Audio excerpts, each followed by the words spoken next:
அனைவருக்கும் வணக்கம். நான் உங்கள் 5ஆம் தலைமுறை ஜோதிடர் ராம்குமார் ராஜேந்திரன். நம்ம இன்னைக்கு பார்க்க போகிற தலைப்பு, சிம்ம ராசி அன்பர்களுக்கு உங்களுடைய ராசிக்கு 11ஆம் வீடான மிதுன ராசியில் குரு பகவானுடைய வக்ர நிவர்த்தி சுமார் 96 நாட்களுக்கு நடைபெறக்கூடிய இந்த நிகழ்வு டிசம்பர் மாதம் 5ஆம் தேதி முதல் மார்ச் மாதம் 11ஆம் தேதி வரை நடைபெறவிருக்கு. இந்த நிகழ்வு காலகட்டங்களில் சிம்ம ராசி அன்பர்களுக்கு தங்களுடைய வாழ்க்கையில் எந்த விதமான அற்புதங்கள் மற்றும் மேன்மைகளை தரப்போகுது அப்படிங்கிறத இந்த காணொலியில் தெளிவாகவும் துல்லியமாகவும் பார்க்கலாங்க. நம்ம சேனலை ஃபஸ்ட் டைம் பார்க்குறவங்களா இருந்தால் சப்ஸ்கிரைப் பண்ணிக்கோங்க, பெல் பட்டனை கிளிக் பண்ணி ஆல் அப்படிங்கிற ஆப்ஷன் கொடுத்துக்கோங்க.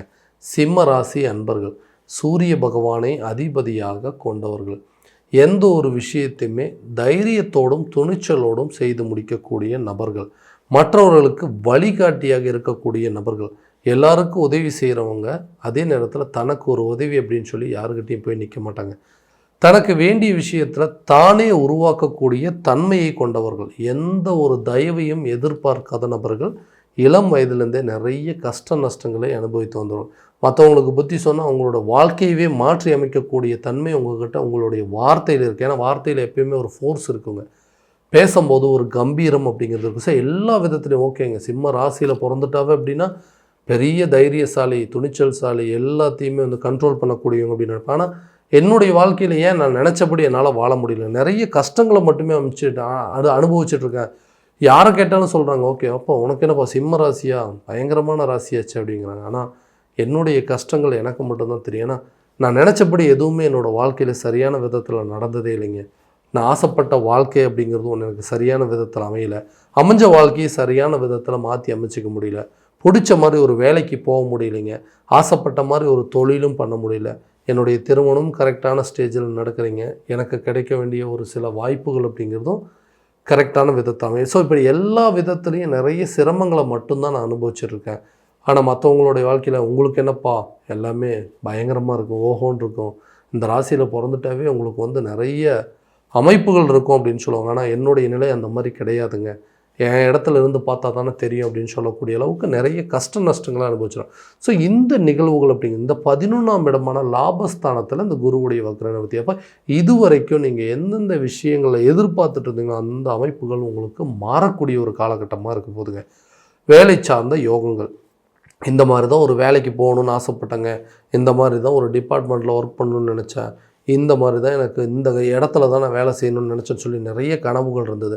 அந்த கனவுகள் எதுவுமே எனக்கு நிறைவேறவே இல்லை. கரெக்டான டைமில் ஒரு வேலை கூட எனக்கு கிடைக்கலைங்க. அந்த கிடைச்ச வேலையை என்னால் தக்க வச்சுக்க முடியல. அந்த வேலைக்கு போகிறதுக்கு நிறைய சிரமங்களை அனுபவிச்சுட்டேன். ஏன்னா குடும்ப சூழ்நிலை காரணமாக நீங்களாம் வேலைக்கு போகக்கூடாதுன்னு சொல்லி குடும்பத்தில் இருக்கிறவங்க ஒரு பெண்ணை பார்த்துட்டு நீங்களாம் வேலைக்கு போக வேண்டாம்னு சொல்லி என்னை தடுத்து நிறுத்திட்டாங்க. நான் எனக்கு நான் படித்த படிப்புக்கு தகுந்த ஒரு வேலைக்கு போகணுன்னு ஆசைப்பட்டேங்க. ஆனால் இன்றைக்கி என்னால் அந்த வேலையை செய்ய முடியல. நான் படித்த படிப்பும் இந்த இடத்துல எனக்கு பலன் கொடுக்காமல் போயிட்டுருக்கு. நான் ஆசைப்பட்ட மாதிரி ஒரு துறையை தேர்வு செய்கிறதுக்காக முடியலன்னு சொல்லக்கூடிய நபர்களுக்கு கண்டிப்பாக நீங்கள் ஆசைப்பட்ட மாதிரி ஒரு வேலை அப்படிங்கிறது கிடைக்கும். அந்த வேலையை நீங்கள் பிடிச்சி செய்வீங்க. அதே நேரத்தில் உங்களுக்கு விருப்பப்பட்ட துறையில் சாதித்து காட்டக்கூடிய அளவுக்கு சில யோகங்கள் இருக்கப்போ புதிய வேலை கிடைக்குங்க. நீங்கள் ஆசைப்பட்ட மாதிரி உங்கள் வேலைக்கு போக முடியும். இந்த வேலையை செய்யணும், இந்த மாதிரி டிபார்ட்மெண்ட்டில் இருக்கணும், நான் படித்த துறைக்கு தகுந்த மாதிரி ஒரு வேலை கிடைக்கணும்னு ஆசைப்பட்டீங்கன்னா கட்டாயமாக இந்த காலகட்டங்களில் எதிர்பார்த்த நிகழ்வுகள் நடக்குங்க. எதிர்பார்த்த நிகழ்வுகள் நடக்கக்கூடிய ஒரு காலகட்டம் அப்படின்னு சொல்லுவோம். ரொம்ப நாள் ஆசை, ரொம்ப நாளாக வேலைக்கு போகணுன்னு ஆசைப்பட்டேன் அப்படின்னு எதிர்பார்க்குற பெண்களுக்கு கண்டிப்பாக இது ஒரு நல்ல ஆப்பர்ச்சுனிட்டியாக இருக்கும்.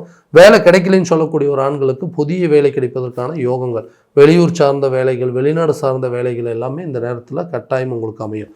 தொழில் ரீதியாக ஒரு புதுசாக ஒரு தொழில் ஸ்டார்ட் பண்ணணும் அப்படின்னு நினச்சா அதுக்கு எல்லாமே தயார் பண்ணிட்டான நேரங்காலங்கள் எனக்கு ஒத்து வரல, இந்த டைமில் ஆரம்பிக்கலாம் அப்படின்னு நினச்சா நிறைய இடையூறுகள் வந்துகிட்டே இருக்குது. இது ஆரம்பிச்சேன்னா கண்டிப்பாக இது ஒரு நல்ல ஸ்டேஜுங்க, இந்த டைமில் பண்ணனா நல்ல ஒரு ப்ராஃபிட் சம்பாதிக்க முடியும் அப்படின்னு நினைக்கிறேன். ஆனால் அதுக்குண்டான நேரங்காலங்கள் அமையலன்னு சொல்கிறவங்களுக்கு கூடிய விரைவில் புதிய தொழிலை தொடங்குவதற்கான வாய்ப்புகள், ஆல்ரெடி செஞ்சிட்ருக்கிற ஒரு பிஸ்னஸ் நல்ல லாபகரமான சூழல் அப்படிங்கிறது ஏற்படுங்க. நிறைய மாற்றங்களை கொடுக்கக்கூடிய காலகட்டங்கள். நிறைய தடைகள் இருந்ததுங்க. அந்த வேலையை செய்கிறதுக்கு முடியாமல், அந்த தொழிலை தொடங்குறதுக்கு இல்லாமல், அந்த தொழிலை கண்டினியூ பண்ண முடியாமல் நிறைய இடையூறுகள் சந்தித்தேன். சட்ட ரீதியாக நிறைய பிரச்சனைகள், கூட இருக்கக்கூடிய நபர்களான நிறைய தொந்தரவுகள், பார்ட்னர்ஷிப் மூலமாக இருந்தும் அந்த பிரச்சனைகள், நண்பர்கள் மூலமாக இருந்தும் அந்த தடைகள், குடும்பத்தில் யாருமே ஒத்துழைப்பு இல்லாமல் இருந்தது. இந்த எல்லா பிரச்சனையும் உங்களுக்கு தீரும். அந்த பிஸ்னஸ் 100% சக்ஸஸ்ஃபுல்லாக கொண்டு போகிறதுக்கான ஒரு வாய்ப்புகள் அப்படிங்கிறது இருக்குங்க.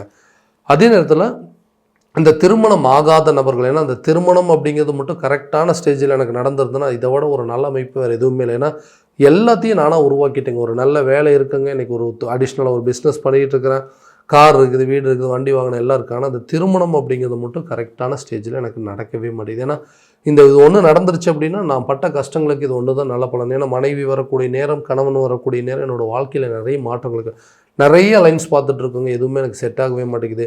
திடீர்னு ஜாதகம் ஒரு குறைபாடாக இருக்குது, இல்லை நான் கொஞ்சம் யோசித்து சொல்கிறேன்னு ஏதாவது ஒரு காரணத்தினால எனக்கு தள்ளி போயிட்டுருக்குங்க. இந்த காலகட்டங்களில் இந்த 96 நாட்களுக்குள்ளே இந்த குரு வக்ர நிவர்த்தி காலகட்டங்களில் கண்டிப்பாக கூடிய விரைவில் உங்களுக்கு திருமணம் சார்ந்த யோகங்கள் அப்படிங்கிறது கட்டாயமாக உருவாகும். பிரிந்த காதலர்கள் ஒன்று சேரக்கூடிய காலகட்டமாக இருக்கும். லவ் பண்ணிகிட்டு இருக்கிறவங்க கூட மேரேஜ் ப்ரொபோசல் பண்ணி அதை வீட்டில் ஒப்புதல் வாங்கிட்டு அதை பண்ணக்கூடிய ஒரு காலகட்டமாக இருக்க போகுது. கணவன் மனைவிக்கிடையே இருக்கக்கூடிய கருத்து வேறுபாடுகள் அப்படிங்கிறது, கணவன் மனைவி பார்த்து குறை சொல்ல. ஏன்னா அந்த சிம்ம ராசி அப்படின்ட்டாவே தேவையில்லாத விஷயத்துக்கெல்லாம் கோவப்படுவாங்க, பொறுமையாக பேசவே மாட்டாங்க அப்படின்னு சொல்லி மனைவி கணவனை பார்த்து குறை சொல்கிறதும், கணவனும் அதே மாதிரி தான் மனைவி பார்த்தாமா ராசி உங்கள் ராசி அப்படி என்ன பண்ணுவீங்க, எதுக்கு எடுத்தாலும் கோவப்படுவீங்கன்னு சொல்லி நம்ம மேலே தேவையில்லாத ஒரு திணிப்பு அப்படிங்கிறது ஏற்படுத்திருக்காங்க. அப்போ அந்த ராசி அப்படின்னு சொல்லிட்டாவே எதுக்கு எடுத்தாலும் கோவப்படுவாங்க, எதுக்கு எடுத்தாலும் சண்டை போடுவாங்கன்னு சொல்லி இதை சொல்லியே இன்றைக்கி கணவன் மனைவி கூட நல்ல ஒரு அண்டர்ஸ்டாண்டிங் அப்படிங்கிறது இல்லாமல் போச்சு. எந்த தப்புமே செய்யலைங்க, எந்த காரணமுமே இல்லை. ஆனால் தேவையில்லாத என் மேலே பழி போடுறாங்க. அவர் கணவராக இருக்கட்டும், மனைவியாக இருக்கட்டும், தன்னை சுற்றி இருக்கக்கூடிய நபர்கள், மாமனார் மாமியார் மூலமாகவும், நாத்தனார் குழந்தையார், இவங்க எல்லாத்து மூலமாகவும் யாராவது ஒருத்தர் எங்களை எல்லாத்துக்கும் என்னையவே கார்னர் பண்ணுறாங்க. நான் எந்த தப்புமே செய்யலை, நான் எல்லா தவறுக்கும் காரணம் நான் தான் சொல்லி எங்களுக்குள்ள ஒரு நல்ல அண்டர்ஸ்டாண்டிங் அப்படிங்கிறதே இல்லைங்க. சரியான விதத்தில் நாங்கள் 2 பேரும் பேசிக்கிறதே இல்லை. இன்றைக்கி 2 பேருமே பிரிஞ்சு வாழலாமா, 2 பேரும் டிவோர்ஸ் பண்ணிடலாமாங்கிற ரேஞ்சுக்கு போயிடுச்சு. குடும்பத்தை சரியான விதத்தில் கவனிச்சிக்க முடியல அப்படின்னு சொல்கிற அளவுக்கு சூழ்நிலைகள் ஏற்படுது. இது போக நிறைய பேர்த்துக்கு தன்னுடைய லைஃப்பில் இந்த மாதிரி விஷயங்கள் எல்லாம் சரியான விதத்தில் அமையல. ஏன்னா முதல்ல நடந்த திருமணம் சரியான விதத்தில் இல்லைன்னு சொல்லி நானும் ஒரு வாழ்க்கையை தேடி போனேன், இல்லை என்ன ஒரு வாழ்க்கை தேடி வந்தது, அந்த லைஃப்பை நல்லபடியாக அமைச்சிக்கலாம் அப்படின்னு நினச்சேன். அதுலேயும் சில தேவையில்லாத முரண்பாடு, முன்னுக்கு பின் முரண்பாடுகள், தேவையில்லாத குழப்பங்கள் இன்றைக்கி அந்த லைஃப்பும் எனக்கு நிலைக்காமல் போயிடுச்சு. இந்த லைஃப் எனக்கு மறுபடியும் தேடி வருமா, இல்லை நான் ஆசைப்பட்ட நபர்கள் என்னை தேடி வருவாங்களா, நான் விருப்பப்பட்ட நபர்கள் என்னை விட்டு விலகி போயிட்டாங்க, அவங்கள என்னை தேடி வரக்கூடிய காலகட்டங்கள் இருக்குது அப்படின்னு யோசிக்கக்கூடியவங்களுக்கு கண்டிப்பாக இது எல்லாமே நடக்கக்கூடிய ஒரு தருணம். அப்போ பிரிந்த காதலர்களும் ஒன்று சேருவாங்க. கணவன் மனைவிக்கிடையே இருக்கக்கூடிய கருத்து வேறுபாடுகள் நீங்கள் 2 பேரும் ஒரு நல்ல அண்டர்ஸ்டாண்டிங் வரும். இந்த காலகட்டங்களில் உங்களுக்கு இருக்கக்கூடிய பிரச்சனைகளை பேசி தீர்த்து 2 பேரும் ஒரு சுமூகமான ஒரு சூழலை உருவாக்கக்கூடிய காலகட்டம். இதனால் குடும்ப அமைப்புகள் எல்லாமே சரி வருங்க. பிரிந்த நபர்கள்லாம் ஒன்று சேருவாங்க. விட்டு சென்ற நபர்களும் விலகி சென்ற நபர்களும் உங்களை தேடி வரக்கூடிய ஒரு தருணமாக இருக்க போகுது. ஸோ காதலர்கள் பிரிஞ்சு போயிட்டாங்க அப்படின்னா கூட மறுபடியும் ஒன்று சேர்றதுக்கான வாய்ப்புகள் அப்படிங்கிறது இந்த காலகட்டங்களில் கண்டிப்பாக இருக்குது. புதிய வீடு கட்டுறதுக்கான யோகம், வண்டி வாங்குவதற்கான வாய்ப்புகள், நிலம் சார்ந்த யோகங்கள், வெளியூர் மற்றும் வெளிநாடு சார்ந்த பயணங்களை மேற்கொள்ளக்கூடிய காலகட்டம், வீட்டுக்கு தேவையான சில பொருட்களை வாங்கி மகிழக்கூடிய ஒரு தருணமாக இருக்க போகுது. ஆசைப்பட்ட மாதிரி கணவன் மனைவி சேர்ந்து ஒரு இன்பச் சுற்றுலா செல்வதற்கான வாய்ப்புகள் அப்படிங்கிறது இந்த நேரத்தில் இருக்குங்க. விட்டுட்டு போன சில பொருட்கள், அதாவது நீங்கள் இழந்த பொருட்களை மீட்டெடுக்கக்கூடிய தருணம். ஏன்னா கார் வச்சுருந்தாங்க, பைக் வச்சுருந்தா அது எல்லாத்தையும் விற்றுட்டு அப்போ மறுபடியும் திரும்ப வாங்க முடியும்னா கட்டாயமாக இந்த காலகட்டங்களில் வாங்கக்கூடிய யோகம் அப்படிங்கிறது இருக்குங்க. ஆரோக்கிய ரீதியாக இதுவரை இந்த தடைகள் அப்படிங்கிறது விலகும். ஆரோக்கியத்தில் நல்ல ஒரு முன்னேற்றம் இருக்குங்க. கண்டிப்பாக ரொம்ப நாளாக இருந்தும் அந்த பிரச்சனைகள் அப்படிங்கிறது நீங்கும். அறுவை சிகிச்சை மூலமாகவோ, ஆப்ரேஷன் மூலமாகவோ அல்லது ட்ரீட்மெண்ட் மூலமாகவும் உங்களுக்கு இருக்கக்கூடிய பிரச்சனைகளை தீர்த்துக்குவீங்க. ஹெல்த்தில் நல்ல ஒரு இம்ப்ரூவ்மெண்ட் இருக்கும். கல்வி சார்ந்த சில தடைகள் அப்படிங்கிறது விலகுங்க. கல்வியில் இருந்து வந்த மந்த நிலைகள், கல்வி ரீதியாக வெளியூர் அல்லது வெளிநாடு பயணங்களை மேற்கொள்வீங்க. கல்வியில் நல்ல இம்ப்ரூவ்மெண்ட் இருக்க போது இதுவரை இருந்து வந்த ஞாபக மறதிகள் அப்படிங்கிறது அகலுங்க. நல்ல ஒரு இம்ப்ரூவ்மெண்ட் அப்படிங்கிறது இருக்குங்க. ஸோ இது வரைக்கும் நம்ம பார்த்ததெல்லாம் கோச்சார ரீதியான பலன்கள் மட்டும்தான். இந்த பலன்கள் அனைத்தும் உங்களுக்கு நடக்குமானா உங்களுடைய சுய ஜாதகத்தை முழுமையாக ஒப்பிட்டு பார்த்து அதற்குண்டானபடி சில முயற்சி எடுக்கும்போது இன்னும் நல்ல விதமான வெற்றிகள் அப்படிங்கிறது உங்களுக்கு கிடைக்குங்க.